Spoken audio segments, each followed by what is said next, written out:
নমস্কাৰ বন্ধু বান্ধৱীসকল, জ্ঞান শক্তি এডুকেশ্যন চেনেলটোলৈ আপোনালোকক স্বাগতম জনাইছোঁ। আজি মই সমাজ বিজ্ঞানৰ পঞ্চমটো পাঠ ক্লাছ 10ৰ ভাৰতীয় স্বাধীনতা আন্দোলনৰ অসমত জাতীয় জাগৰণৰ পাঠটোৰ পৰা কেইটামান মষ্ট ইম্পৰ্টেণ্ট কুৱেশ্যন লৈ আহিছোঁ। এই কুৱেশ্যনটো যিকোনো কম্পিটিটিভ এক্সামৰ কাৰণে যথেষ্ট গুৰুত্বপূৰ্ণ হ'ব পাৰে, সেইবাবে সকলোৱে শেষলৈকে চাই থাকিব। ভিডিঅ'টো যদি ভাল লাগে ভিডিঅ'টো প্লিজ লাইক কৰিব, কমেণ্ট কৰিব আৰু আপোনালোকৰ বন্ধু বান্ধৱীৰ মাজত শ্বেয়াৰ কৰিবলৈ নাপাহৰিব। এই ভিডিঅ'টো যিসকল বন্ধু বান্ধৱীয়ে আছাম পুলিচ, ADRE আৰু গ্ৰেড 3 গ্ৰেড 4 দিব গৈ আছে তেওঁলোকৰ বাবে যথেষ্ট গুৰুত্বপূৰ্ণ হ'ব।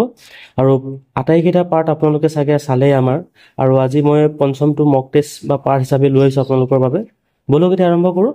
প্ৰথম কুৱেশ্যনটো হৈছে অসমীয়া লিটাৰেৰী ছ'চাইটি নামৰ সংগঠনটোৰ গঠন হৈছিল 1862 চনত, 1867 চনত, 1872 চনত আৰু 1874 চনত। যথেষ্ট গুৰুত্বপূৰ্ণ কুৱেশ্যন হয়। ইয়াৰ আনচাৰটো দিব সকলো বন্ধু বান্ধৱে।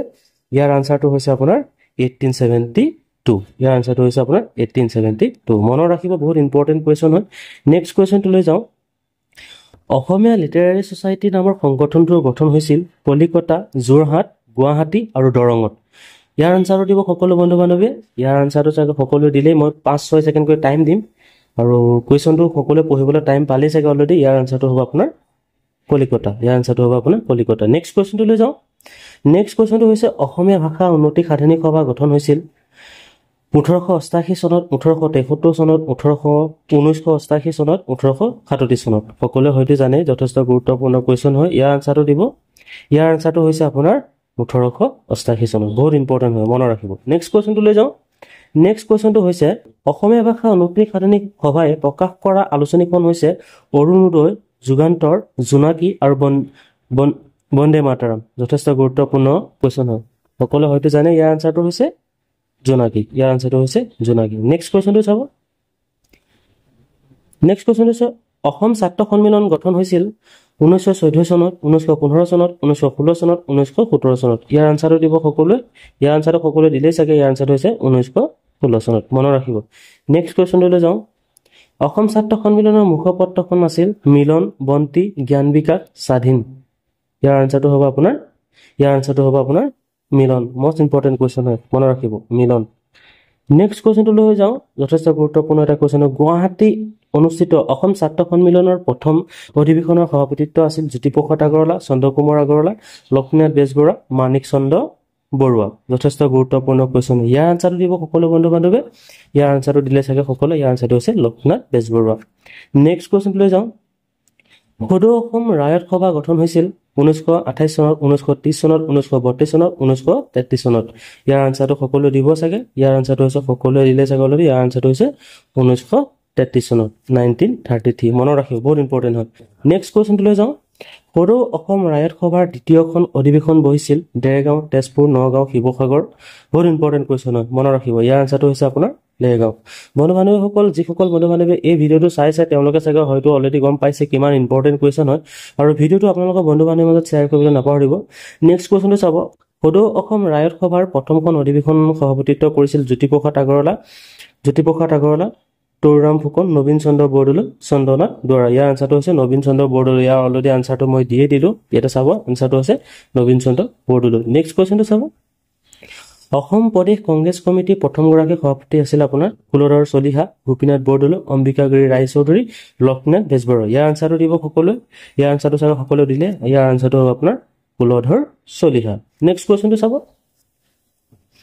অসম প্ৰদেশ কংগ্ৰেছ কমিটিৰ প্ৰথমগৰাকী সম্পাদক আছিল পদ্মনাথ গোহাঁই বৰুৱা, অমীয় কুমাৰ দাস, নবীন চন্দ্ৰ বৰদলৈ, কুলধৰ চলিহা। ইয়াৰ আনচাৰটো সকলোৱে দিলে চাগে। ইয়াৰ আনচাৰটো হ'ব আপোনাৰ নবীন চন্দ্ৰ বৰদলৈ। ইয়াৰ আনচাৰটো হ'ব নবীন চন্দ্ৰ বৰদলৈ। নেক্সট কুৱেশ্যনটো চাব। নেক্সট কুৱেশ্যনটো আছে অসম কৃষি বিশ্ববিদ্যালয় স্থাপন হৈছিল 1962 চনত, 1968 চনত, 1965 চনত, 1969 চনত। ইয়াৰ আনচাৰটো দিব সকলোৱে। ইয়াৰ আনচাৰটো সকলোৱে দিলেই চাগে। ইয়াৰ আনচাৰটো 1969। ঠিক আছে। নেক্সট কুৱেশ্যনটো চাব। গুৱাহাটী বিশ্ববিদ্যালয় স্থাপন হৈছিলে 1947 চনৰ 21 জানুৱাৰী, 1947 চনৰ 25 জানুৱাৰী, 1948 চনৰ 26 জানুৱাৰী, 1948 চনৰ 11 জানুৱাৰী। ইয়াৰ আনচাৰটো দিব সকলোৱে দিলে চাগে। ইয়াৰ আনচাৰটো হৈছে 1948 চনৰ 26 জানুৱাৰী।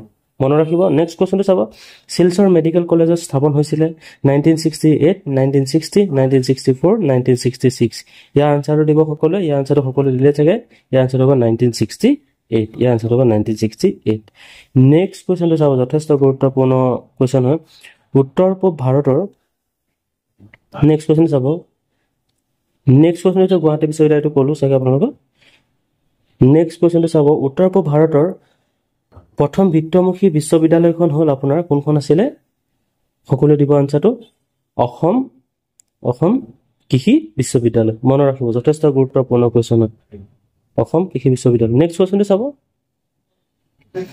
উত্তৰ পূব ভাৰতৰ প্ৰথমখন চিকিৎসা বিদ্যালয় স্থাপন হৈছিলে কিমান চনত বন্ধু বান্ধৱীসকল উত্তৰ পূব ভাৰতৰ প্ৰথমখন চিকিৎসা মহাবিদ্যালয় স্থাপন হৈছিলে ক'ত ডিব্ৰুগড় কিমান চনত আপোনালোকে মোক কমেণ্টত জনাব নেক্সট কোৱেশ্চনটোলৈ যাওঁ আসাম এছ'চিয়েশ্যনৰ প্ৰথমখন অধিৱেশন 1905 চনত ক'ত অনুষ্ঠিত হৈছিল ইয়াৰ আনসাৰটো দিব এইটো 1903 চন হ'ব লাগিছিলে নেক্সট কোৱেশ্চনটো চাব ইয়াৰ আনসাৰটো হৈছে শিৱসাগৰ ইয়াৰ আনসাৰটো হৈছে আপোনাৰ শিৱসাগৰ অপচনত আছে এইটো অপচন এইটো